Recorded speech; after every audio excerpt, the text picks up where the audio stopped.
Baruch Hashem, on va rentrer dans la paracha de Azino, on commence à finir la fin de l'année, et on va parler aussi de Sukkot.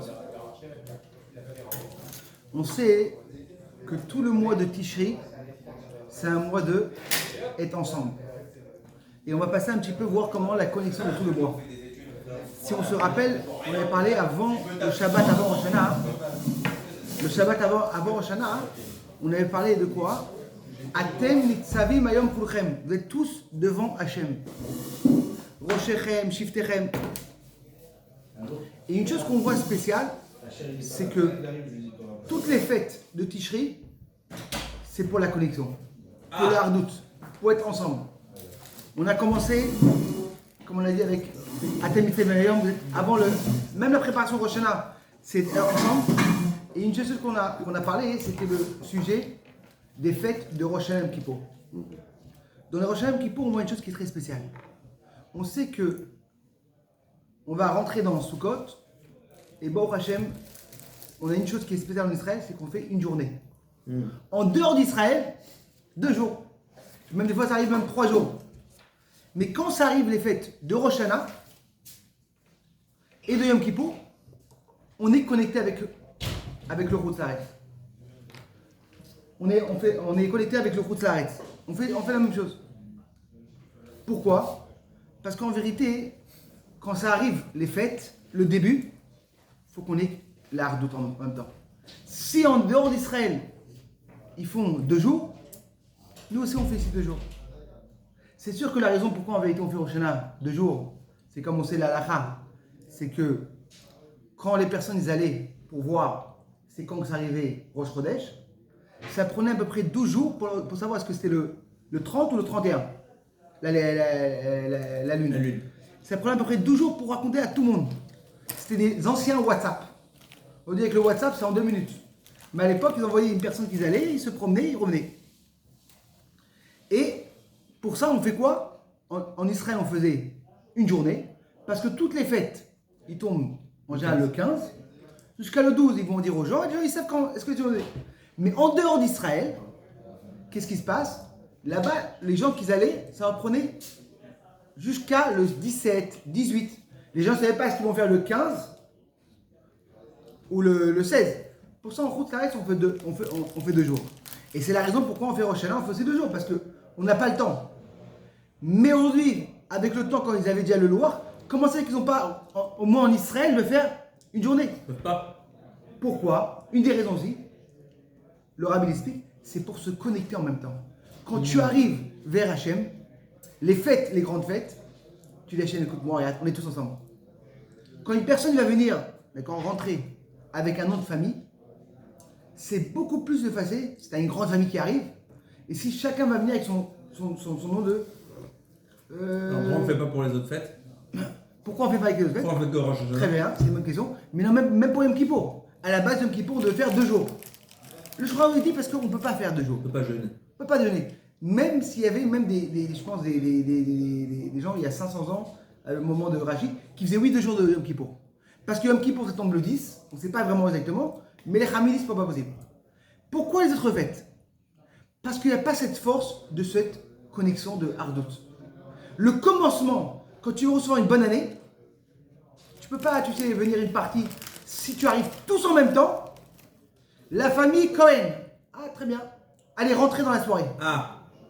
Mais quand une personne arrive, comment on t'appelle, monsieur Yitzhak? Je vois la liste, oui. Ok, vous êtes là. Comment tu t'appelles? Toudat Zéhout. Mais quand tu arrives en famille, quand tu arrives avec le Ham Israël, tout le monde passe. C'est pour ça qu'en vérité, on voit qu'en Rosh Hashanah, on se dit, viens, on se connecte avec tout le Ham Israël. Et en vérité, toutes les fêtes, ils sont là, pourquoi? Pour l'année de hardout. Et on verra comment il y a des niveaux de hardout. On arrive à Rosh Hashanah, Atem mitzavim hayom kulchem, vous êtes tous ensemble. Roshechem, la tête, jusqu'au le genre le plus simple. Mais encore, il y a des différences. Il y a les grands rabbins, il y a les gens simples, tous ensemble. Après, on est passé à Yom Kippour. Une des choses qu'on voit à Yom Kippour, c'est que des fois, on peut se dire, les gens ils se déguisent. Une seconde, c'est pas possible. La personne, il est jamais, toute l'année, il n'est même pas à la Beth Knesset. Avant Yom Kippour, il va s'acheter un nouveau talit. Il y a même des gens qui vont acheter le kittel, c'est le truc blanc comme ça. Avec le truc, tout blanc, nouvelle kippa, tzitzit, il arrive à la choule. C'est le premier à la choule. Et là, tu lui dis, écoute-moi, toute l'année, tu viens vraiment à la fin de la tfila, et là, qu'est-ce qui se passe? Si maintenant, tu es vrai, viens toute l'année. Si tu es mamine, qui est Hachem, viens toute l'année. Si tu n'es pas mamine, qu'est-ce que tu viens maintenant? Un petit pot. Il y avait même une histoire, une fois, il y avait une personne, c'était un businessman. Et lui, c'était un chassid. Comment il s'habillait chassid? Avec un chapeau, avec la longue veste. Et quand il allait voir le rabbi, il mettait son chapeau avec la veste et il rentrait chez le rabbi. Et il a dit à sa femme, écoute-moi, je ne veux pas me déguiser. Toute l'année, je suis en business, je suis en chemise, petite veste, j'ai pas de chapeau. Quand j'arrive chez le rabbi, je veux jouer, je vais être naturel. Et il rentre chez le rabbi dit, t'as l'air différemment. Je dis, oui, la vérité, ouais, je veux être vrai, j'en ai marre de me cacher. Et là, le rabbi a dit, moi je pensais que le vrai, c'était toi là quand tu venais chez moi. Et le faux, c'est toute l'année. Et là, en vérité, on dit quoi? C'est que cette année, on a fait un minyan pour Kol Nidre, Mincha et Neila dans un guina, dans un parc. Et j'ai dit, je vais voir comment ça a l'air. Mes amis font depuis quelques années. Et j'ai dit, mais c'est trop marrant. C'est que Kol Nidre, Baruch Hashem, tu vois des juifs qui arrivent vraiment, qui sont à côté. Où ils viennent au début, à la fin. Mincha, il n'y avait que des gens qui étaient religieux ou qui aimaient. Et tout d'un coup, tu vois Neila, tout d'un coup, ça arrive des gens. Et comme on l'a fait dans un guina, il y avait autour. Pas tout le monde est rentré comme dans le cycle de la Beth Knesset, ils étaient même autour. Et dès que, à la fin de Neila, mais vraiment, des quantités de gens sont arrivés pour écouter le shofar. Et la question que je demande, qu'est-ce qui s'est passé? C'est qu'en vérité, cette essence de Neshama, il ne laisse pas la personne rester à la maison. Il dit, je suis obligé de venir. Et en vérité, qu'est-ce qu'il dit du Baal Shem Tov? C'est quoi le vrai juif? C'est le juif quand il arrive à Yom Kippour. Toute l'année, il est déguisé. Pourquoi il arrive à Yom Kippour? Parce que sa Neshama se dévoile. Et il ne peut pas ne pas venir. C'est l'essence que la Neshama, c'est qu'en vérité, dans l'essence de la Neshama, il n'y a pas tellement de différence entre les différences de juifs. Où il y a la différence? C'est quand c'est l'extérieur. Ah, lui plus grand rabbin, lui comme ça. Quand une personne, quand on est habillé, un costume, il y a une différence entre les personnes. Mais quand maintenant une personne est habillée tous la même chose, il n'y a pas de différence. On arrive à Yom Kippour, on voit qu'il y a déjà un niveau de hardout. Comment chacun se dévoile l'essence de l'Eshama, le profond de l'Eshama, il est obligé de venir à Yom Kippour. Ça, c'est le vrai juif. Et là, on va arriver à un autre niveau. On va arriver en vérité, le niveau de quoi? De Sukkot. Sukkot, il y a ce niveau encore plus grand d'hardout, c'est quoi? On voit que ce niveau de... Chacun va préparer d'abord le lulav, le etrog, bien sûr, et la souka. Pourquoi on dit en vérité Sukkot? Pourquoi on n'appelle pas lulav? Etrog? C'est une grande mitzvah. Une des raisons aussi, c'est parce qu'en vérité, c'est que le lulav et l'étrog, on ne le fait pas déjà tout de suite. Si tombe Shabbat, le premier jour de Sukkot, on fera seulement le lendemain. Quand on arrive à la souka, le premier minute, on a déjà fait la souka. Mais il y a une chose qui se fait dans la souka, qui est plus grand niveau de connexion. On sait qu'en vérité, le lulav, le etrog, l'adassim et Aravot, c'est le connecté du Ham Israël. C'est toutes les sortes du Ham Israël. Comme ça, on explique dans la Chassidut, c'est que le etrog, il a deux choses. On peut le sentir et on peut le manger. Le lulav, seulement on peut le manger, c'est des dates. L'adassim, on peut seulement le sentir. Et la Aravot, il n'y a rien du tout. C'est qu'en vérité, il y a des juifs qui sont très forts dans la Torah et dans les mitzvot, dans les Masim Tovim. Ah, ils sont vraiment le top. Ça, c'est en réalité le Mesamel de quoi? Le etrog. Après, on a le Mesamel de quoi? Le manger. C'est les gens qui sont forts dans les mitzvot. Mais pas sûr que dans la Torah. Vraiment dans les mitzvot, de faire des belles choses, de chesed. Et après ça, il y a des gens qui sont forts dans l'odeur, la Torah. Dans les mitzvot, ils ne sont pas très mouda. Et après ça, on a quoi, la ravote? C'est eux qui font rien du tout. Et qu'est-ce qu'on fait là quand on arrive à Sukkot? On dit que si une personne, il a tout, il n'a pas la ravote, ça vaut rien. Parce que le Ham Israël, il conteste de toutes les sortes. Même le juif est plus loin. Mais quand même, quand on arrive à Sukkot, on voit la différence. Il y a le loulav, il y a les trogs, il y a les rabim. Et là, on arrive quoi dans la soukha? C'est quoi la soukha? La soukha, ça peut arriver à un moment que tout le Ham Israël, il peut être dans la Sukkot. Tout le Ham Israël, il peut entrer dans une soukha. Et quand on rentre dans une soukha, il n'y a plus de différence entre un juif. Il n'y a plus de différence entre un plus grand rabbin et un plus petit rabbin. C'est comme le minyan. Quand il y a 10 juifs, si tu as 9 tzadikim, ça ne marche pas. Bien fait quand tu as même le personne, vraiment, il ne fait rien. Tu as 9 tzadikim, il cherche le minyan. Honnête. Il sort dehors, il voit une personne vraiment. C'est le 10e. Ça, en vérité, c'est quoi cette connexion-là? C'est la soukha. Il n'y a plus de différence dans la soukha. On est tous la même chose. Comme on dit, tout l'homme Israël, il pourrait donner une sékarat. Bézat Hashem, quand Mashiach arrive. C'est-à-dire que tu as encore une fois le niveau de Hardot. Mais quand même, c'est vrai, il y a quand même ce niveau de connexion, mais il y a comme des différences. Dans une soukha, tu vois, il y a le rabbin, il y a le truc. C'est où le plus grand niveau? C'est Simchat Torah. Simchat Torah, c'est le plus grand niveau. Pour un petit peu expliquer, on va bien sûr le Simchat Torah, c'est une chose qui est pas compréhensible. La Simcha, la joie de la Torah. Qu'est-ce que devait être la joie de la Torah? Il devait avoir une soirée que de Torah. C'est la soirée de la Torah. Ça va être une soirée, tous les gens qui ont appris la Torah toute l'année, au Beth Midrash, ils arrivent, ils ont une belle soirée. Quel rapport de danser avec une Torah le jour de la Torah?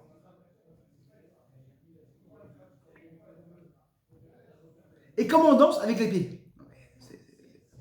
On danse Simchat Torah avec les pieds. Mais la Torah, elle est avec la compréhension. Ça veut dire qu'en vérité, ça devait être... On devait apprendre la Torah, la Simchat Torah. Et qu'est-ce qu'on te dit? Le contraire. Si une personne est en train d'apprendre la Torah et il ne danse pas avec la Torah, ça manque. Alors qu'est-ce qu'il y a en vérité dans cette lunette de Torah?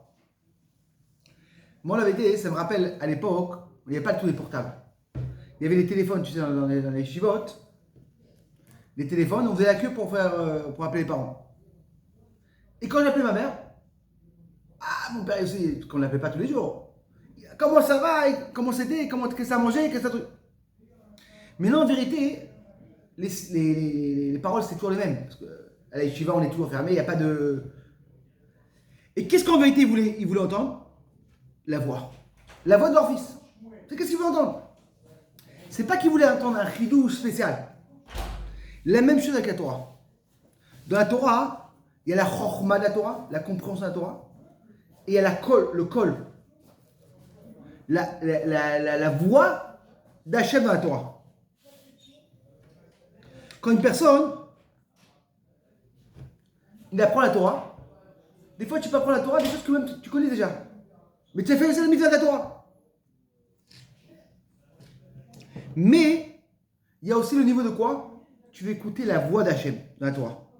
L'Akdusha. Parce que c'est Hachem qui a donné la Torah pour nous spécial. Pour ça que quand ça arrive sur la Torah, c'est pas seulement la compréhension qu'elle est là, c'est même les pieds. Parce que si maintenant la Torah était seulement la compréhension, alors c'est vrai que tu as raison. Simchat Torah, c'est quoi? Tu dois venir et danser apprendre la Torah. On dit que qu'est-ce qu'il y a de Simchat Torah? La voix de la Torah. Dieu est venu la voix et tout le corps il va danser avec ça. C'est comme le Baal Shem Tov nous dit un truc incroyable. Il dit comme ça: les malachim, ils se mettent en haut le matin de Simchat Torah dans la choule, d'en haut. Et il veut commencer à être là. Qu'est-ce qu'on dit? Que les malachim disent quoi tous les matins? Kadosh, Kadosh, Kadosh, Hashem, Tzivot, Kadosh. Mais il ne peut pas commencer avant que les Israël ont dit ça. Et là, ils se disent, avant qu'on on va faire Kadosh, Kadosh, comme ça, le Bachelor nous raconte, viens, on va laver le Gan Eden. Et là, ils voient plein de Teshuvah Kedusha, des talitos, des tefilines. Et là, ils rentrent dans le Kodesh Kodashim, dans le Gan Eden. Qu'est-ce qu'ils trouvent là-bas? Des chaussures. Plein de chaussures. Et là, qu'est-ce qu'ils disent? C'est quoi les chaussures? C'est les chaussures que les gens ils ont lancées hier avec la Torah. Oh. Comme ça, ils disent le Bachelor. C'est-à-dire qu'en vérité, que quand une personne il danse avec la Torah, des fois, c'est à un plus grand niveau. Et qu'est-ce qui se passe quand on danse la Torah? On est monté à un niveau de quoi? De ensemble. Il n'y a plus vraiment de différence. Le plus grand Talmid Chacham et la personne la plus simple, ils dansent tous en même temps. C'est-à-dire qu'il y a la plus grande connexion ensemble. Toute l'année, il y a une différence. Quand tu ouvres le livre, il y a une différence entre une personne qui est forte et une personne qui est simple. Mais quand le livre il est fermé, il n'y a plus de différence. Et ça, qu'en vérité, cette connexion, cet ensemble de lien de Torah, de danser avec la Torah. C'est-à-dire qu'en vérité, on voit que toute la fête de Tishri, c'est pour arriver à la fin de Simchat Torah. Se connecter, c'est Ardout. Et pourquoi? Parce qu'on sait qu'en vérité, quand une personne il est ensemble, c'est sûr qu'on aura une bonne année. Et quand on signe, Dafka à la fin de Simchat Torah, c'est quand une personne va voir son papa, il dit papa, écoute-moi, j'ai besoin de l'aide. Je vais acheter un nouveau appartement, aide-moi et tout ça. Ah, écoute-moi, je vais réfléchir. Mais quand tous les enfants ils vont demander pour un autre enfant, papa, écoute-moi, regarde, David, malheureusement, il n'est pas bien, c'est dur pour lui. Est-ce que tu veux, faut qu'on l'aide. Beaucoup facile. Quand le Ham Israël est ensemble, tout passe. Quand on arrive à Simchat Torah, quand on arrive à Sukkot, on est tous sur le même Soukha. Cette connexion, quand on prend les loulav et trog en même temps, on dit Hachem, regarde, tout le Ham Israël en même temps, tout passe. Dans la paracha de quoi de Haazinu, il y a une chose qu'on nous rappelle, c'est que tout, il y a eu un remède dans la paracha. Et on raconte une histoire. À Shrecha Rabbi Avner, il y avait le Talmid du Ramban, pas le Rambam, le Ramban, qu'un jour il a tout abandonné la Torah mitzvot. Un jour il s'est levé, il est parti. Et il est devenu tellement haut dans la même chalet là-bas, je pense qu'il habitait aussi, je pense qu'il habitait, en Espagne, je pense. En Espagne, oui. Jusqu'à qu'il est devenu le vice-président. Vraiment le vice-roi, vraiment très proche. Et un jour, il raconte, il a invité le Ramban à Yom Kippour venir le voir. Ah ben, tu sais pas quoi, il n'a pas le choix. Il a reçu un papier de la même chala. Il est obligé de venir voir. Et il arrive, il raconte comment, pendant Yom Kippour, il dit à son serviteur, va me couper un porc, un chazir, et je veux manger du porc pendant Yom Kippour. Vraiment au niveau très loin. Qui c'est lui? Quoi? C'était qui lui? C'était un des élèves du Ramban. Ramban, ouais. Et là, il commence à discuter. Combien de carettes il y a quand tu manges à Kippour? Du porc. Le Ramban dit du 4, il dit non, 5, il commence Béboul. Il pile poule avec le mec qui fait la vera. Voilà. Et tout d'un coup, le Ramban se lève, il dit mais dis-moi, comment t'es arrivé comme ça? Même les gens les plus loin, ils font pas ça. Et là, il dit écoute-moi, c'est à cause de toi. Il dit moi, à cause de moi, qu'est-ce que j'ai fait? Il fait écoute-moi, il y a 20 ans à peu près, j'étais chez toi, on était dans un cours de Torah, et tu nous as dit que dans la page de Haazinu, il y a de tout un remez, de tous les mitzvot. Tu peux trouver des remezim. Et moi j'ai dit, mon nom il n'est pas écrit j'ai pas trouvé mon nom. Avner. Et j'ai cherché, j'ai pas trouvé. C'est vrai que même le mot Avner, et même dans tout même dans la Torah, il n'y avait jamais écrit ce nom Avner. Ni dans la Torah. Et là tout d'un coup, le Rambam s'est mis de côté. Il dit Hachem, aide-moi. Je vous ai sauvé mon élève. Pas possible. Il dit comme ça. Il prend le pasouk, il dit comme ça. Amati afiem ashbita menosh zicham. Si tu prends les 3 lettres, chaque non pas les vote. Tu prends le mot et tu prends la 3e lettre. Afiem, c'est Aleph. Ashbitam, ça fait bête. Le 3e lettre de quoi de Menosh, c'est Noun. Et la haute de Shlishi de Zicham, c'est Resh. Ça sort Avner. Tout d'un coup, Avner, il était vraiment. Il ne savait pas quoi faire. Et tout d'un coup, il voit comment tout son immeuble qu'il a construit, il tombe. Et il voit qu'il a oui son nom. Il lui a dit, qu'est-ce que je peux faire? Il lui a dit, regarde ça. Qu'est-ce que c'est écrit là? Yashbita Metzira Marisham. Il va enlever le nom des Rechaïm. Et on raconte que vraiment, c'est fini Yom Kippour. Le soir de Yom Kippour, il a dit à sa femme, qui était non-juif, je vais aller me prendre de l'air, et il a disparu. Et quand on regarde le pasouk, on voit un truc qui est très spécial. On voit qu'en vérité, Amarti, le mot Amarti, c'est le 3e lettre de Amarti, c'est quoi? C'est Resh. C'est quoi Resh? C'est Rabbi Avner. C'est-à-dire qu'une personne qui était tellement loin, avec cette chouva-là qu'il s'est levé, il est parti dans notre pays, bon, il a fait une grosse chouva, après il s'est marié avec une femme juive et tout, il est devenu Rabbi Avner. Cette force de Tchouva, comme on se rappelle l'histoire de Rabbi Elazar ben Doudaya. Rabbi Elazar ben Doudaya, c'était un voyou, il avait fait toutes les avérotes, je sais qu'une femme lui a dit, toi tu ne pourras jamais faire Tchouva. Il dit, moi je fais la Tchouva. Il est parti au Beth Midrash, il a tellement pleuré, ça n'est jamais allé partir. Et là, c'est sorti une bat kol, Ashrecha Rabbi Elazar ben Doudaya. C'est-à-dire qu'en vérité, on voit qu'il y a une force de la Teshuvah. Quand une personne fait une vraie Teshuvah, tout peut changer. Que Bezrat Hashem, qu'on va savoir, quand l'Am Israël est ensemble, le Hardout, il n'y a pas de différence. Quand on voit le Yom Kippour, quand on a fait ce Yom Kippour dehors, tous les sortes de gens sont venus. Quand une personne il m'a envoyé un message, il m'a dit, Kod Arav, de voir des gens pas du tout religieux, avec des gens très religieux ensemble, de prier, ça m'a fait chaud au cœur. Et c'est ça qu'en vérité Hachem il veut. De faire cette connexion de Hardout.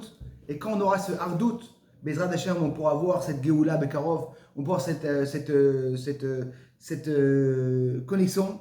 Et là on va rentrer Hashem dans le Shnat Akel, c'est la Shna qui est après les 7 ans, la Shemitah. Comment au Beth Amikdash il venait avec le Kohen Gadol, il emmenait tous les bénis Israël, les enfants, avec les Sefer Torah, et même les enfants qui ne comprenaient pas. Mais pour se rappeler ce marquage, de voir tout ça à Israël en même temps, que Bezrat Hashem, on espère qu'on aura Bezrat Hashem, la Geoula, Bekarov Mamash, et ensemble avec Mashiach. Amen.